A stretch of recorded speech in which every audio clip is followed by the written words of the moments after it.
আবারও বন্ধুরা তোমাদের কাছে চলে এলাম। তোমাদেরকে একটা কথাই বলছি, যারা মায়েরা, আমি আগে জানতাম না, আমি আগে প্রচণ্ডভাবে চা খেয়েছি, এখন আমি চা একদমই অ্যাভয়েড করি। আর সেই জন্য আমি একটু হরলিক্স খেয়ে নিই যখনই আমার মনে হয় যে একটু কিছু খেতে ইচ্ছে করছে বা খিদে খিদে পেয়েছে।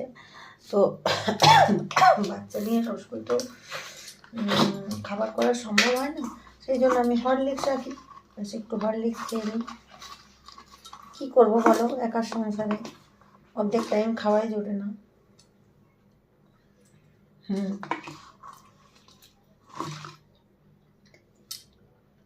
সবই আছে বাড়িতে,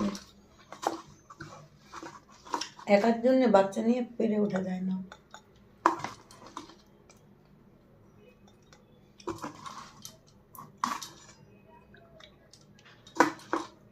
একটু শুকনো হরলিক্স খাই, তারপর পেটে ব্যথা হয়।